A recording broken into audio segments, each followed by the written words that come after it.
long I've been in the field some days, but that's okay. One of the things that we wanted to do when we established the Northwest Florida Provider Network was to offer support to our providers in the field. It always seems like Central Florida, South Florida, they're always connected to different networks, and we wanted to do something specifically for our Northwest Florida providers. In doing this and in having conversations with others, we realized that this was such a statewide need that we wanted to offer it to everyone. I want to make sure that everybody can see my screen. It's full screen writing for iConnect. If you can just give me a thumbs up or something along those lines, so I know that we're good to go. My last presentation, I was about to slide 15 before we realized that nobody could see it. So we're trying to still work out the bugs to make sure that we can offer you the best presentation we possibly can. We will be stopping for questions. So if you have questions, please raise your hand and we'll try and get to you as soon as we can. And if not, we'll have some time after the presentation. This runs about 35 to 40 minutes to get through. Yay, so people can see me. That's a good thing. Okay. So we're looking at about 35 to 40 minutes to get through these. And we hope that it will work. Back in my early career as a social worker, I had worked with mental health. We'd worked with case management, had the chance to work in some psychiatric hospitals and really learned a lot. But right after those times, I really wanted to work with a different kind of population. This was before my son was born with developmental disabilities. So I had a chance to work in a small ADT. It was called in Santa Rosa County. We're able to get to know a lot of the consumers. For the most part, very happy people. They really love life and they loved coming and doing something productive at an ADT. But I also got a chance to really get to know the support staff as well. The lady that ran the ADT, her name was Charlene, a very thin, silver-haired lady. She knew what she was doing. She knew every client that came in her doors. And at the end of the day, she had such a sparkle in her eyes because she knew what she was doing was contributing to the lives of others. There was Johnny, who ran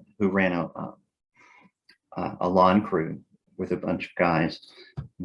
He knew everything about those guys. He knew how to work with them, how to motivate them. As a supervisor, first time we had a supervisor named Melanie. Where a client had a problem, they needed to move, they were having issues with getting groceries. She would always put a team of people together to help solve those problems. Throughout the years, we've been in and out of lots of different ADTs, from Pensacola to Panama City to Port St. Joe. And talking about Port St. Joe, they're a little tiny community adult day treatment program. They're a one-stop shop for everybody. The director has been there as long as I've been a social worker. She actually retired about 2 to 3 years ago, but she still works 30 to 40 hours a week taking care of business. It's really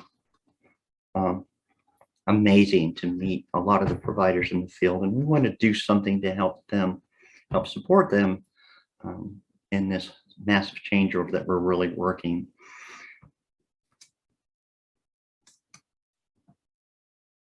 Get my slides to prepare. Yay. Okay. So this workshop is designed, of course, for WSEs, supported living coaches, and our direct care professionals. You are our direct care providers. As a support coordinator, I cannot guarantee the health and safety of our people without good people working in the homes and the communities. We cannot do this without you. They're kind of the legs that help everything else support itself. So I want to talk about first, why is this important?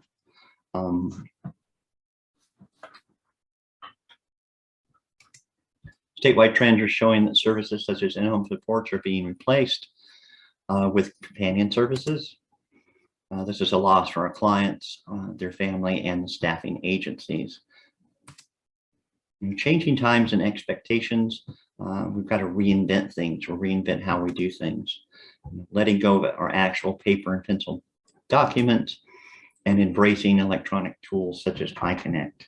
And we want to talk about this because the struggle is real. We've been in lots of conversations with providers throughout the state. In developing this workshop, we were trying to write for how do you better document for medical necessity so that our services stay in place. But we've been told, Jim, I know you're trying to get for medical necessity, but we're really fortunate if we can just get our providers to write sentences that make sense. And it's important to remember in all the trainings that staff are at different levels and the struggle is real. We've lost a lot of really good providers over the years, especially when we changed over to iConnect. A lot of them just really didn't understand the technology. We've had lots of conversations with other agencies like Family Network on Disabilities to bring apps that were developed for people with disabilities, but a lot of our staff out there have disabilities also. So we're looking at bringing another workshop to the field as to how we can use the different apps to help us with this technology, to include Google has a lot of different things that help people.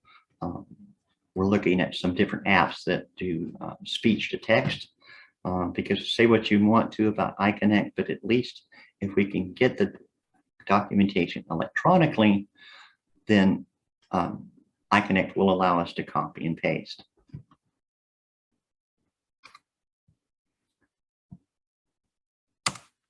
So let's go over some important terms that we're going to be using a lot or hearing a lot about.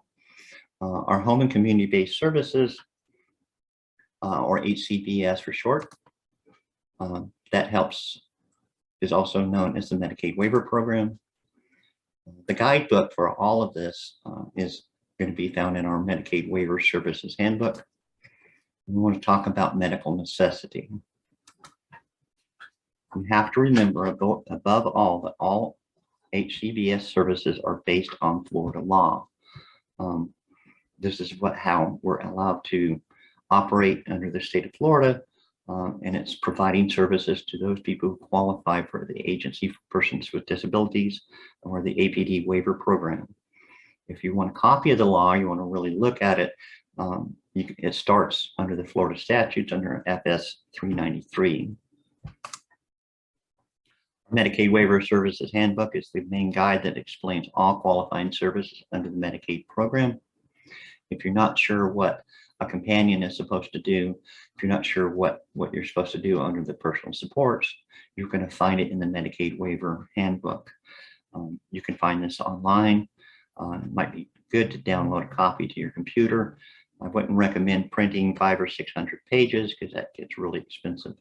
I think the guide to switching to more electronic type notes, electronic files, is, if nothing else, is the ability to save some trees. So we got to look at some keywords.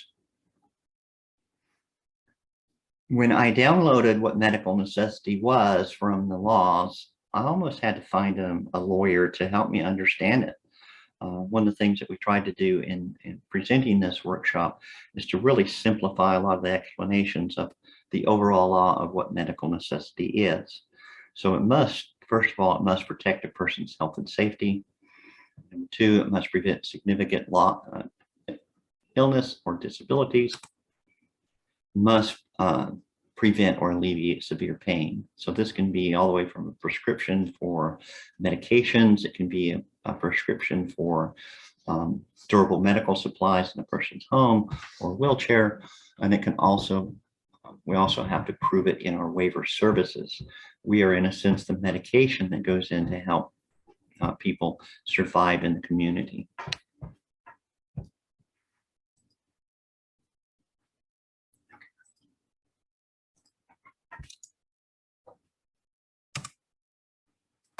Come on, trying to get my slides to switch here. So services,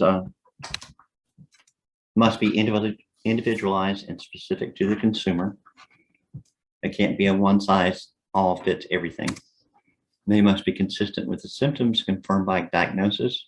This is where APD comes in with their 5 or 6 different levels of services that they can provide. And it cannot be in excess of the consumer's needs.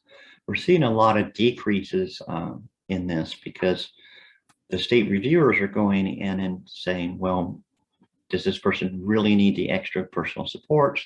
Can they use companion instead? The service delivered must be consistent. It can't be experimental or investigational. The HCBS handbook is our standard in which the Medicaid Waiver Services Program survives. So that's a real important handbook. If, like I said, if you have questions, you want to pull it down and just read through it. There's a lot of information in that handbook.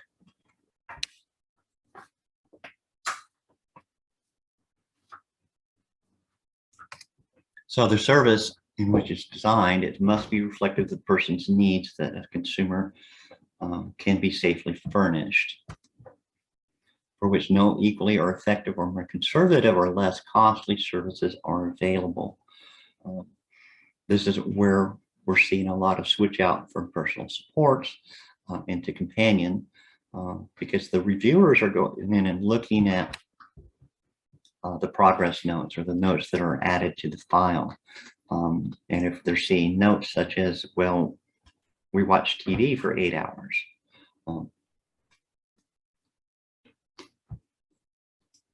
Or we went shopping or helped the person to bed. A lot of these things, if they're finding basic notes in the files on this, this is their justification to put companion services in over personal supports.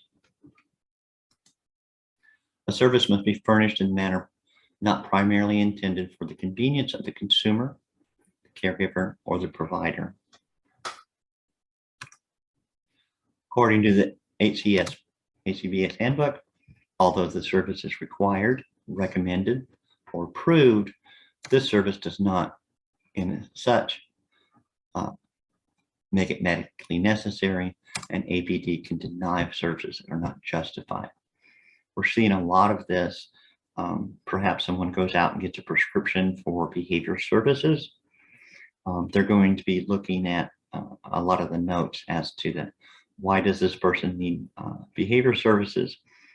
And if it's not documented well, then they can come back and deny or reduce services if they're not justified in the notes.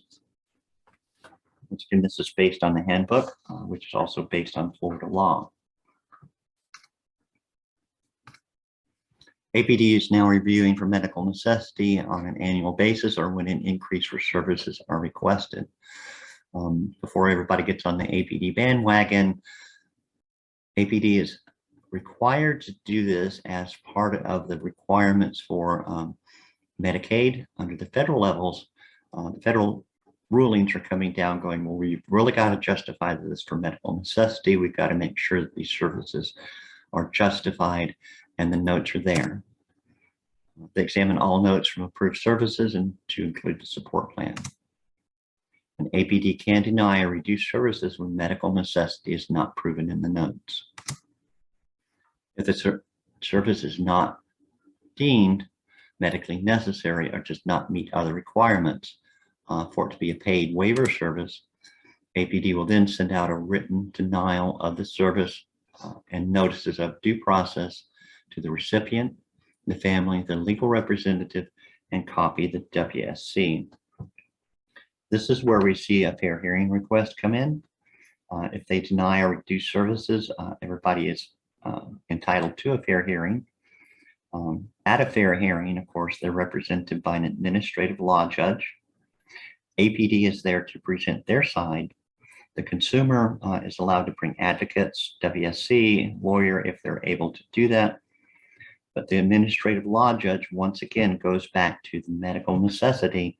They look at what is written in law under the waiver handbook, and they make a determination from there. If they go back for 2 or 3 months and see notes such as we watched TV today, then that's not really proving why a service that requires hands-on assistance is really, really needed. So once again, this is always based on the Florida law, the statute 393. So let's talk about some more important terms. Finding new ways to document about these will certainly help go a long way.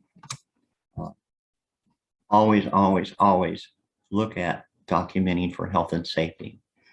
We're doing this naturally in our care for our people, but we've really got to find ways about documenting, hey, we're talking about health, we're looking at safety, we're helping the person maintain their health, we're helping the person maintain their safety. We've got to find ways to educate our people to their goals, to things that they're doing, to their rights. We have to find ways to expose people to new opportunities. And we have to find ways to give them a chance to experience new things. Talk more about health and safety in the home.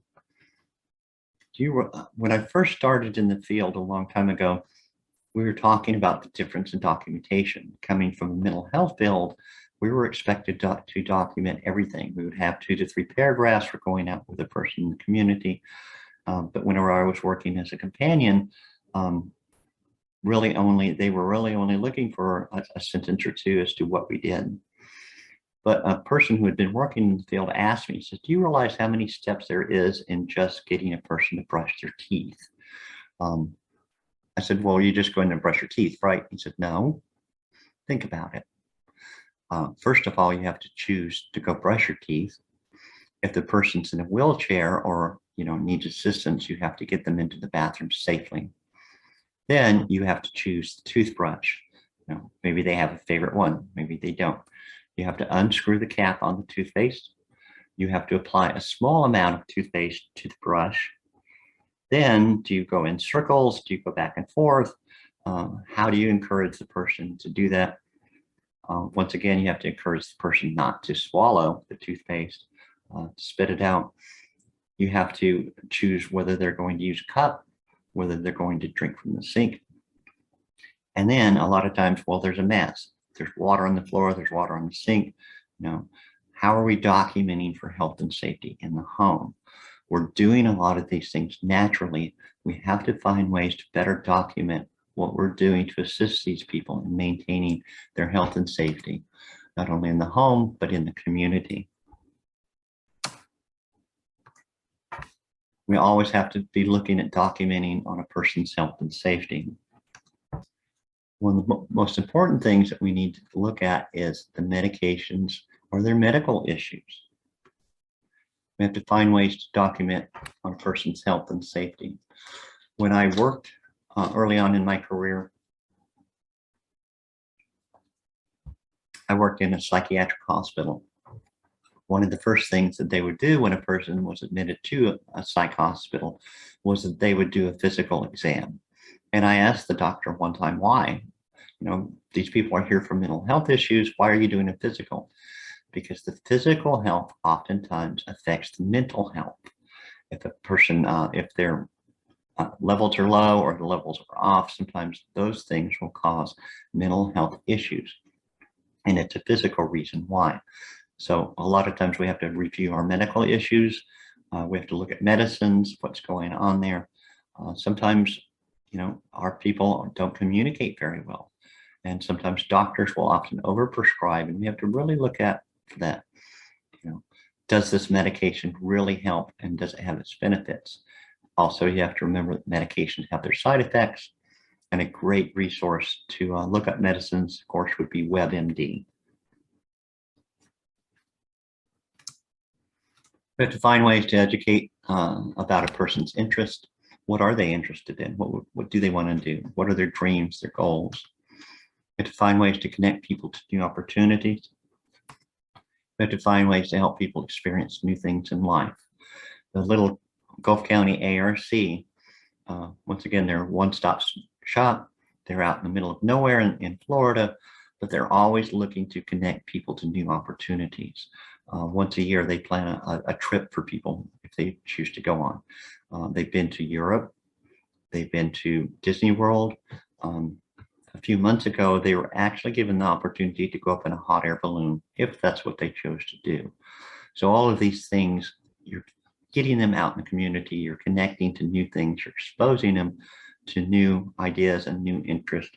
And the more that you can find and document about that, the better off we are at keeping our services in place. Person-centered support. It's really important to remember that all supports and justifications are included in the support plan with goals for each service. Any support coordinators we have on the line today, please, please, please help our providers out in the field. I know that sometimes when you finish a support plan, you might be copying it, saving it to a disk or a file, but it's also important to remember if you can add that support plan to a note in iConnect, then our personal supports can have access to the support plan. Our different, our supported living coaches, our supported employment people, other people along the line that are providing services for our clients, at least then they can have a copy of the support plan. If they're being held responsible for the goals that are in there, it's important that they have a copy of that or access to it. So we're going to look at what is in a good note, what can go into a good note. First of all, every note should have your support plan goals. If you're providing personal supports, there should be specific goals in there for the personal supports. If you're providing companion, the same thing. But every note should have what the support plan goals are according to your service. That way you're able to document on what's going on with those. A note also explains how we're offering choices. This is something else that a lot of our supports are doing naturally, but whenever it comes to writing it down, they're just short. A good note explains how we're educating people to their goals, to their rights, to different things that come up, and explains how we're helping to help protect your health and safety in the home and in the community. Remember, without well-written notes, all our supports are falling apart.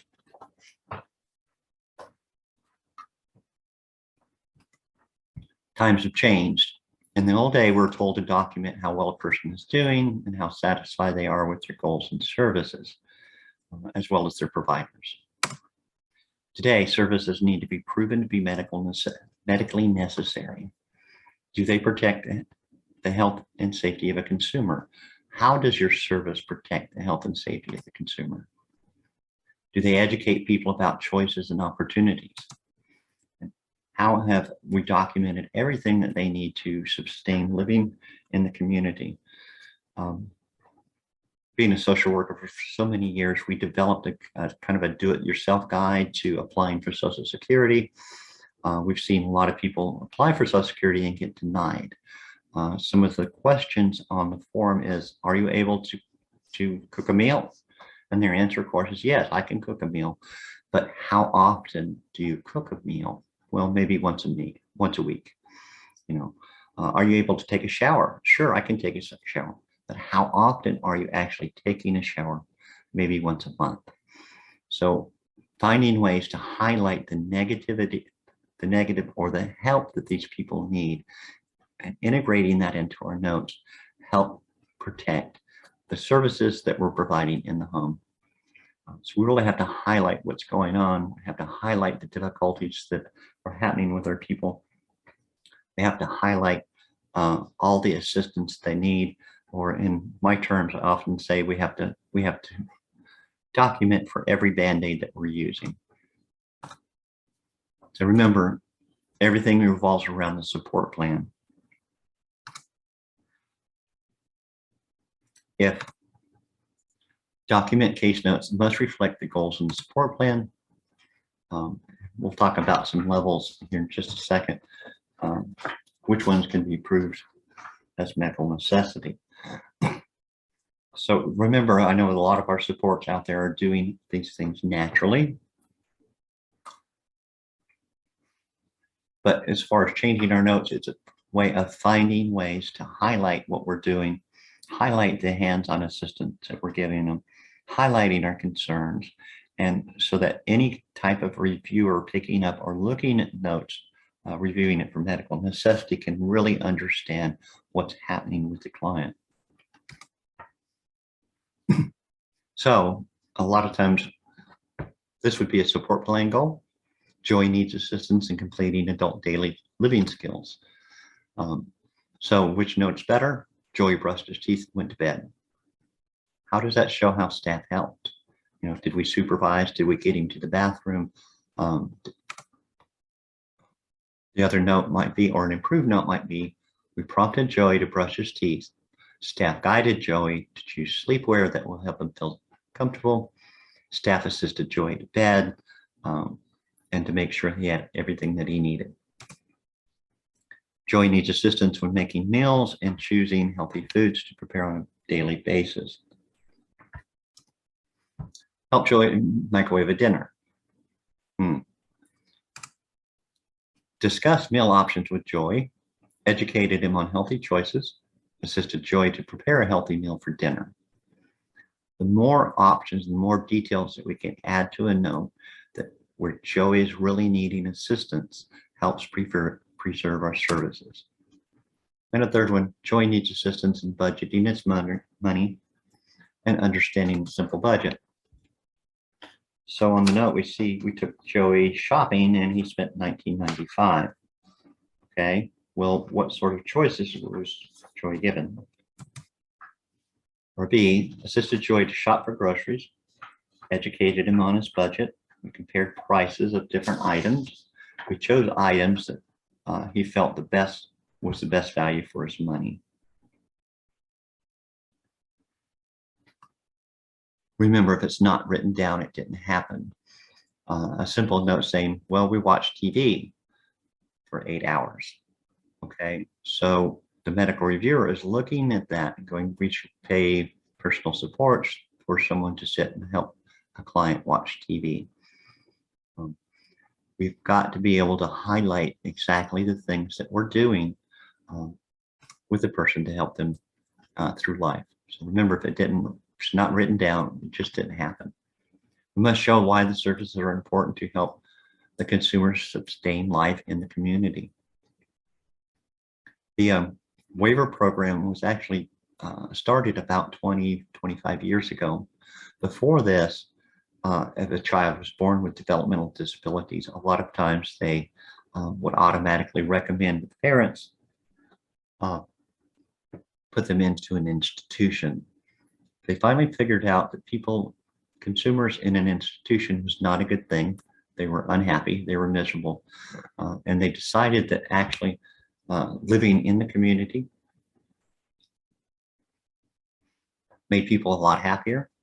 It was less costly than living in an institution, as long as they had the support to maintain their health and safety in the community. That's how the waiver program got started. And now with the continuous medical necessity reviews and the things that we're having to do to request additional services or an increase in services, the notes have really got to reflect what's going on in the person's life. So let's go over the essential elements of the note.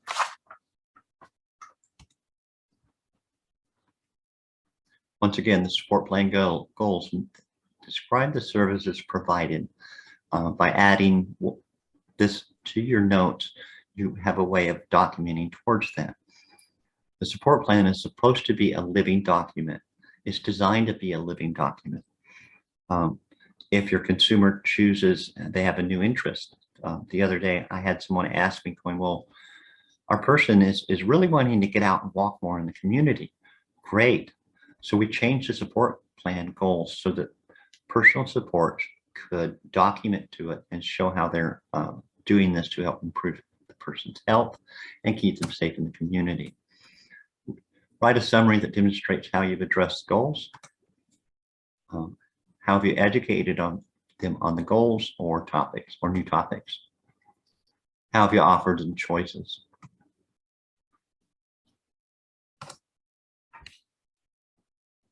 Remember, the physical and medical concerns and or treatments that are going on often affects the person's health and safety. It's important to document on any type of behavioral or emotional things that are going on.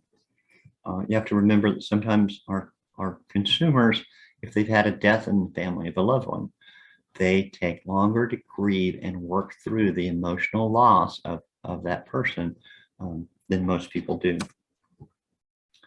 What's happening with community participation? Sometimes we have people that aren't really interested in going out in the community. I have a person that would prefer to stay at home. And I know that it's well written and documented to that. But anytime that I see a meeting or a workshop going on out in the community or a local church, I'll take them a flyer and go, hey, look, this is going on. Wouldn't you like to go to it? And most of the time the answer is no, but I've actually talked to them about community participation, and we're offering them choices. And always, always, always be talking about their rights, their abuse, neglect, and training, and documenting on that. Medicaid and APD are closely examining a consumer's total need for services. We need to document the person's need for your service. What would happen if they didn't receive your service? What sort of problems would go on? What concerns do you have about protecting the consumer's health and safety if left alone in the home or the community? A couple of sentences, a paragraph going, well, Johnny can't be left alone in the community because of their ADHD. They oftentimes run out into traffic if left unsupervised. Mary often leaves the stove on, in the apartment without realizing that this could be a fire hazard. What concerns do you have about protecting the consumer's health and safety if they didn't have your service? What could happen to them? What sort of problems?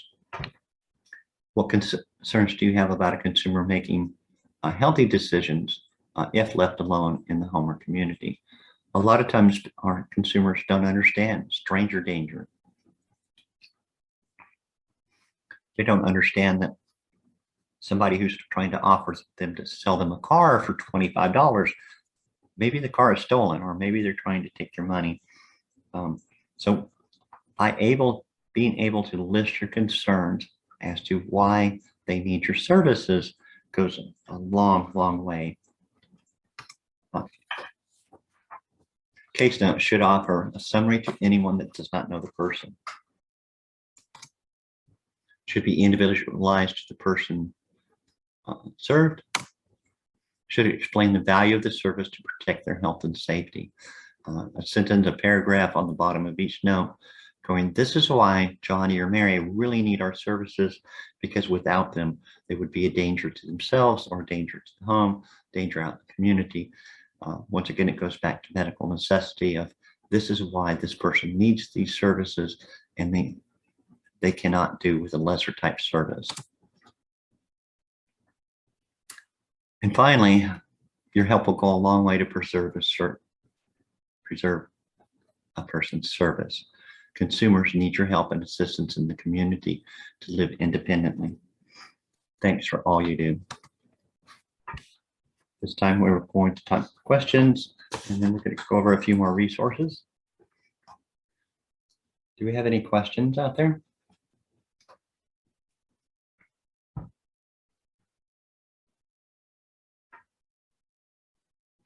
I'm going to go ahead and talk about some other things. The Northwest Florida Provider Network, we're offering iConnect coaching and navigation. We do understand that iConnect or iClick can be tricky sometimes. We're seeing a lot of confusion as to the different roles and people trying to get into document, and the struggle is real once again. We're here to help offer assistance. These workshops, as well as others, will soon be provided on the Northwest Florida Provider Network page on our website under buymysitetoday.com. Want to talk about some other links here. Family Network on Disabilities is grant funded. They're funded as a parent training and information center. They've been doing this for over 30 years. They have resources to work with anyone from birth to 26. Now, oftentimes our consumers are older than 26, but mentally they may not be. So a lot of these resources found on the FND website. If you have someone that doesn't communicate very well, you need picture diagrams, you need sounds, you need resources. They have a huge amount of resources under that website. If you have medical stuff going on, their STAR program offers medical resources for some of our more medically challenged type individuals. Florida Waiver Services Handbook, of course, you can find this by Googling it or on this link. Don't forget the APD does have a resource directory that's pretty interesting, and also the Florida Navigator, which is also found under the APD Cares website.